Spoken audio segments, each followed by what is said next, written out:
जय हिंद साथियों। स्वागत है आपका अपने YouTube चैनल रक्षक डिफेंस इंस्टीट्यूट में। तो जैसा कि आप लोगों को पता होगा, उत्तर प्रदेश पुलिस भर्ती की नोटिफिकेशन आ चुकी है। अभी 27 तारीख से इनका फॉर्म भरना है, यानी कि परसों से हमें फॉर्म भरना होगा। तो आज बात करने वाले हैं इनके एग्ज़ाम पैटर्न की, इनका सिलेबस क्या है। तो इनका एग्ज़ाम जो है ऑफलाइन होगा। पहली बात तो 150 क्वेश्चन आएंगे, 300 नंबर के होंगे।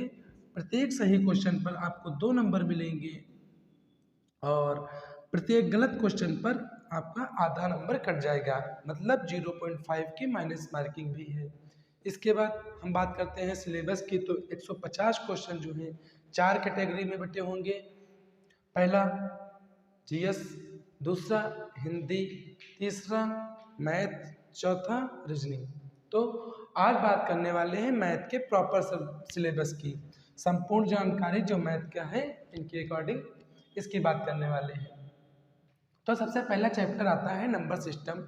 नंबर सिस्टम से लगभग 3 से 4 क्वेश्चन आते हैं, जिसको हम संख्या पद्धति के भी नाम से जानते हैं। फिर दूसरा चैप्टर आता है सरलीकरण, जिसे हम सिंप्लीफिकेशन के नाम से जानते हैं। इससे आपको 2 से 3 क्वेश्चन देखने को मिल जाते हैं। फिर अगला चैप्टर आता है डेसिमल एंड फ्रैक्शन, जिसे हम दशमलव और भिन्न के नाम से भी जानते हैं। इससे आपको 1 से 2 क्वेश्चन मिलेंगे। फिर एलसीएम एचसीएफ आता है। इससे आपको लगभग 3 क्वेश्चन देखने को मिलेंगे। एक एलसीएम पर आधारित होगा, एक एचसीएफ पर आधारित होगा। इसके बाद एक क्वेश्चन जो होगा इन दोनों पर आधारित होगा। इसके बाद अगले चैप्टर की बात करें तो औसत, एवरेज। एवरेज से आपको लगभग 2 क्वेश्चन जरूर देखने को मिलेंगे।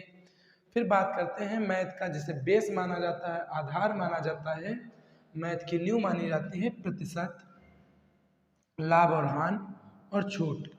इन 3 चैप्टरों से मिलाकर लगभग आपके 5 से 6 क्वेश्चन आएंगे। कितने क्वेश्चन आएंगे? 5 से 6 क्वेश्चन आएंगे। फिर साधारण ब्याज और चक्रवृद्धि ब्याज। साधारण ब्याज से आपका 1 क्वेश्चन आ जाएगा, चक्रवृद्धि ब्याज से भी 1 क्वेश्चन आ जाएगा और 1 क्वेश्चन इन दोनों को मिलाकर पूछा जाएगा, जो एसआई पर भी आधारित होगा और सीआई पर भी आधारित होगा। इसके बाद बात करते हैं भागीदारी। भागीदारी यानी कि पार्टनरशिप। पार्टनरशिप से एक ही क्वेश्चन आएगा। रेयर ऑफ रेयर केस से आपको 2 क्वेश्चन देखने को मिले। इसके बाद बात करते हैं अनुपात और समानुपात, रेशियो एंड प्रोपोर्शन की। इसमें आपको 2 क्वेश्चन जरूर देखने को मिलेंगे, हो सकता है इसके 3 क्वेश्चन भी आ जाए। फिर अगला चैप्टर है समय और दूरी। इसके बाद समय और काल। इससे आपको एक क्वेश्चन मिलेगा। फिर बात करते हैं सबसे इम्पोर्टेंट चैप्टर, सारणी और ग्राफ का प्रयोग। इससे आपको 3 से 5 क्वेश्चन देखने को मिलेंगे, जिसे हम डीआई वगैरह जो है इसी में इंक्लूड कर लेते हैं। इससे आपको 3 से 5 क्वेश्चन मिलेंगे। फिर मेंसुरेशन जो एडवांस का पार्ट है, पूरी अर्थमेटिक से अलग हटकर मेंसुरेशन का पार्ट है, जो ये एक पार्ट एडवांस का है। इससे आपको 2 से 3 क्वेश्चन मिलेंगे। इन सबको छोड़कर जब क्वेश्चन कुछ बच जाएंगे, जैसे 35-37 क्वेश्चन आने हैं, इसमें से जितने क्वेश्चन हो जाएंगे, इसके बाद जितने क्वेश्चन फंसेंगे आएंगे वो विविध क्वेश्चन से आ जाएंगे। विविध से क्या है, लगभग आपको 5 से 6 क्वेश्चन विविध से मिल जाएंगे। अब विविध में क्या होता है? विविध में हमें इन चैप्टर्स में दिख रहा होगा कि बहुत सारे सब्जेक्ट नहीं दिख रहे हैं, जैसे पाइप और टंकी, यहाँ पर रेस एक चैप्टर है, यहाँ पर इंस्टॉलमेंट एक चैप्टर है। इस टाइप से बहुत ही चैप्टर जो है नहीं दिख रहे हैं। तो ये सब अपने विविध में इंक्लूड कर 5 से 6 क्वेश्चन इसमें से आ जाएंगे।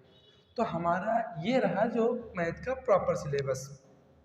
अब इसी तरह से रीजनिंग का प्रॉपर सिलेबस, जीएस का सिलेबस और हिंदी का प्रॉपर सिलेबस आपको जल्दी ही जल्द प्रोवाइड करा दिया जाएगा। और हमारी टीम कोशिश करेगी आपको जल्द ही ऑनलाइन क्लासेस प्रोवाइड करने की। इसीलिए हमारे चैनल को सब्सक्राइब कीजिए, लाइक कीजिए और फॉरवर्ड कीजिए, जिससे आपको और आपके सहपाठियों को, आपके जो ऐसे बच्चे हैं जिनके पास हम नहीं पहुंच पा रहे हैं, इनको इस चीज़ का लाभ नहीं मिल पा रहा है, उनको भी इस चीज़ का लाभ मिले। जय हिंद।